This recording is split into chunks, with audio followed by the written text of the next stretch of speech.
నమస్కారం. కార్తీక పురాణం 24 రోజు పారాయణలోకి వచ్చాం. కార్తీక బహుళ దశమి. దశమి ఉందంటే మన లెక్క ప్రకారం అయితే మనకి తిథులు కొంచెం ముందు వెనక అవుతాయి కదా! దాని గురించి ఆలోచించొద్దు. ఈ రోజున బ్రాహ్మణులకి ఉదక దానం ఇస్తే మంచిదట. ఒక మంచినీటి చెంబు, మనం కొత్త చెంబు ఏదైనా కొని ప్రత్యేకంగా దాని నిండా మంచినీళ్ళు పోసి దానం ఇస్తే మంచిది. ఉదక కుంభ దానం అని ప్రత్యేకంగా చెప్తారు.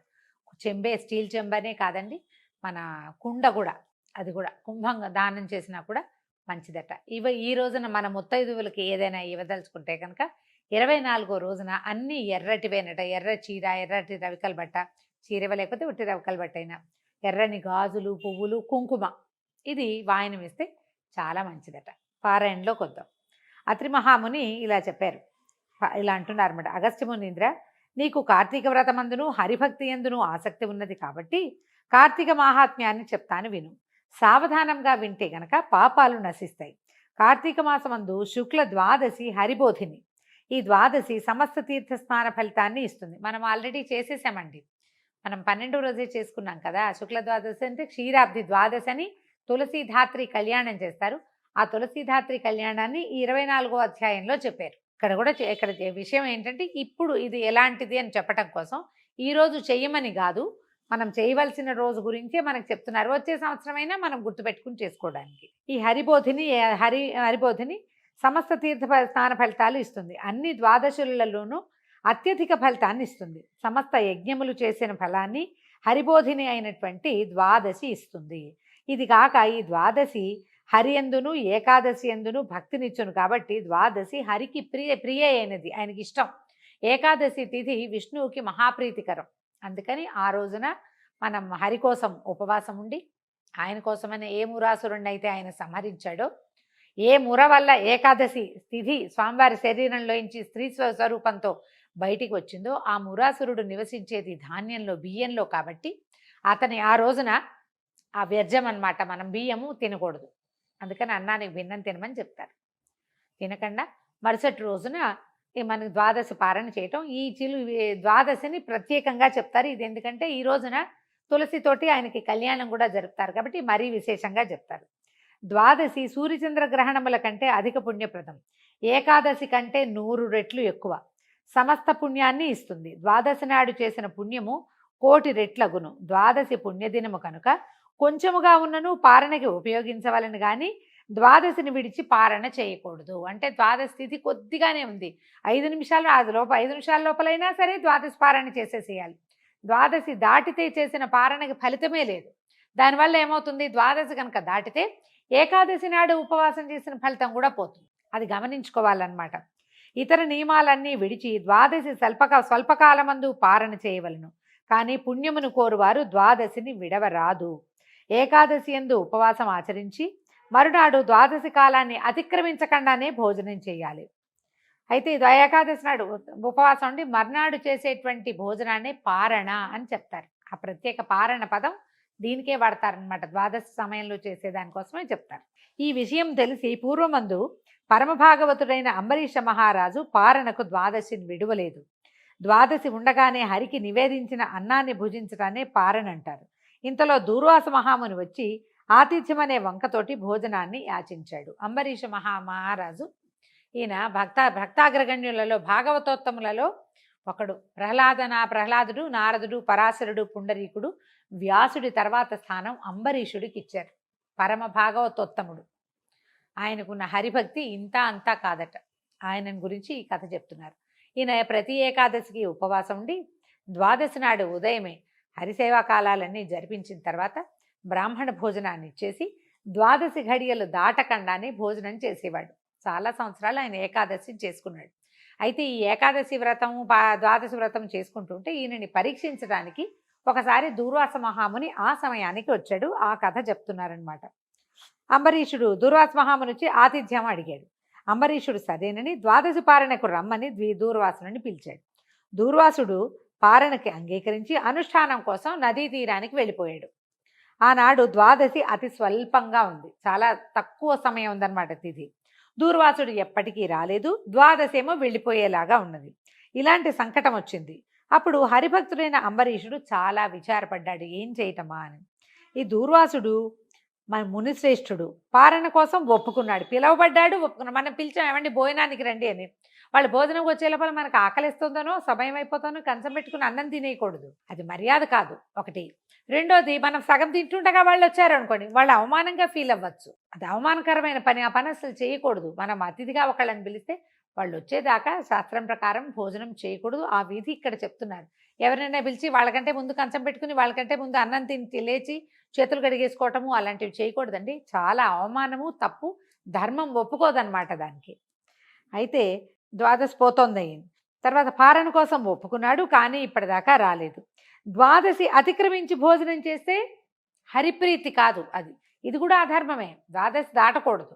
అందుకని ఏం చేశాడు, బ్రాహ్మణుని కంటే ముందు భుజించిన ఎడల కోపించి అగ్నితో సమానుడైన దూర్వాస మహాముని శాపం ఇచ్చును, కాబట్టి ఇప్పుడు ఏం చెయ్యాలి చాలా ఆలోచించి, ఇప్పుడు ఉపవాసంలో ఏకాదశిని ఎటా వదిలిపెట్టకూడదు, పారణలో ద్వాదశిని అట్లా వదిలిపెట్టకూడదు, అది గట్టి నియమం.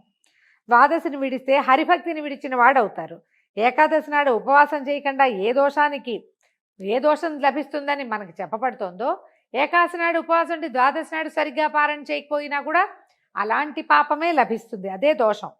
ఇది కాకుండా ఈ ద్వాదశి పారణ అతిక్రమం మనకి ఇంకోటి ఉందండి ఇందులో. ఇది ఒకవేళ ఒక ద్వాదశి నాడు గనక పోగొట్టుకున్నారనుకోండి, ఒక ద్వాదశి నాడు గనక భోజన అతిక్రమణ జరిగితే 12 సార్లు ఉపవాసం చేసిన ఫలితాన్ని పోగొట్టుకుంటారు, ముందు 12 సార్లు ఎగిరిపోతుందిట.